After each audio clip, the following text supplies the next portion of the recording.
So ಆತ್ಮೀಯ ವೀಕ್ಷಕರೇ, ಈ ತಿಂಗಳ ನನ್ನ ಪ್ರಾಫಿಟ್ ಸ್ಟಾಕ್ಸ್ ಇಂದ 11,424 ರೂಪಾಯಿ ಬಂದಿದೆ. ಇನ್ನು 8 ದಿನ ಬಾಕಿ ಇದೆ ಈ ತಿಂಗಳಲ್ಲಿ. ಸೊ ಈ ತಿಂಗಳು ಒಳ್ಳೆ ಲಾಭ ಬಂದಿದೆ ನನಗೆ. 11,000, ಹೋದ ತಿಂಗಳು 4,862 ರೂಪಾಯಿ ಬಂದಿತ್ತು. ಈ ತಿಂಗಳು 11,424 ರೂಪಾಯಿ ಬಂದಿದೆ.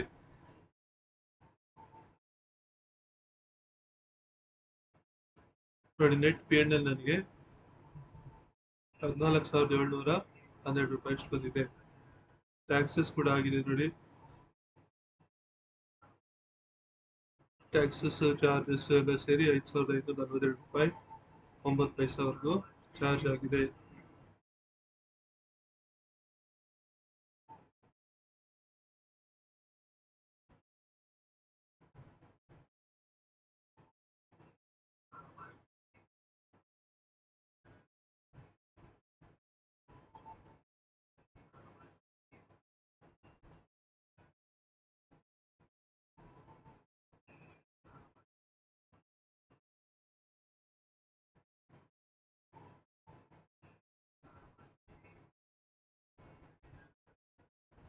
ಸೊ ನಾನು ಟೋಟಲ್ ಪ್ರಾಫಿಟ್ ಕ್ಯಾಲ್ಕುಲೇಟ್ ಮಾಡ್ತಾ ಇದ್ದೀನಿ. ನೆಟ್ P&L ಅಲ್ಲಿ 2,304.48 ಪ್ಲಸ್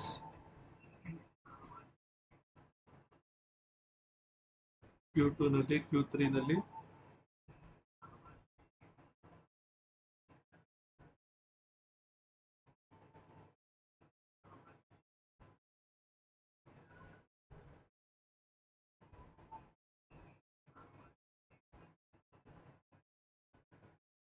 ಪ್ರಾಫಿಟ್ ಸರಿಯಾಗಿ ಡಿಸ್ಪ್ಲೇ ಆಗ್ತಾ ಇಲ್ಲ.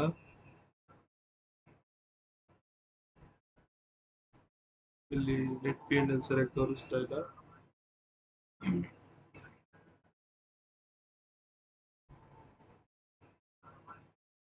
ಸೊ ಇದು Q1, Q2 ನಲ್ಲಿ ಇಷ್ಟು ಬಂದಿದೆ. Q3 ನಲ್ಲಿ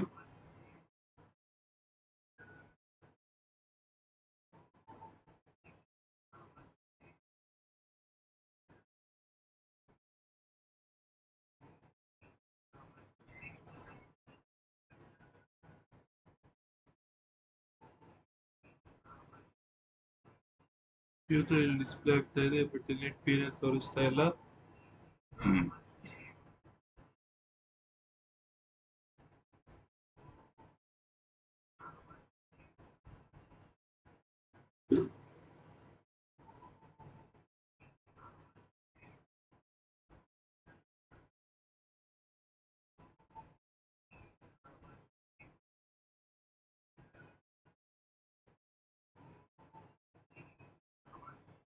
Q1, Q2 ಬರ್ತಾ ಇದೆ.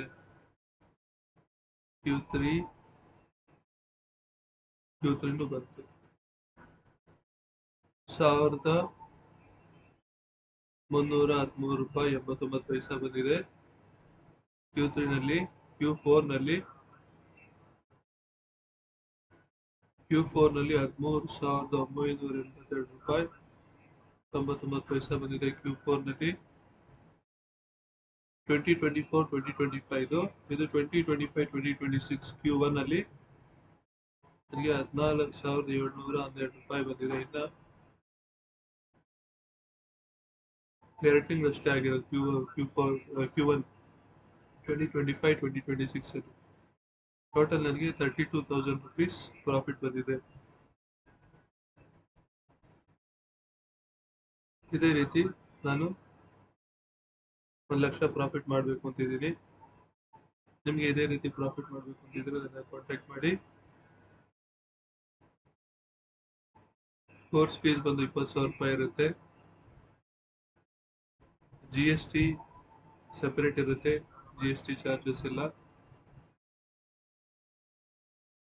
ಸೊ ಕೋರ್ಸ್ ಫೀಸ್ 20,000 ರೂಪಾಯಿ ಇದೆ. ನಿಮಗೆ ನನ್ನ ವಿಡಿಯೋ ಇಷ್ಟ ಆದಲ್ಲಿ ನನ್ನ ಕಾಂಟ್ಯಾಕ್ಟ್ ಮಾಡಿ. ನಿಮಗೂ ಇದೇ ರೀತಿ ಪ್ರಾಫಿಟ್ ಮಾಡಬೇಕು ಅಂತ ಅನಿಸಿದಲ್ಲಿ ಕಾಂಟ್ಯಾಕ್ಟ್ ಮಾಡಿ. ನಿಮಗೂ ಇದೇ ರೀತಿ ಪ್ರಾಫಿಟ್ ಯಾವ ರೀತಿ ಮಾಡೋದು ಸಿಂಪಲ್ ಆಗಿ ಸರಳ ಮಾರ್ಗದಲ್ಲಿ ನಾನು ನಿಮಗೆ ಹೇಳ್ಕೊಡ್ತೀನಿ.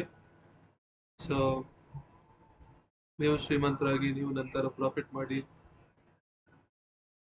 Thanks for watching.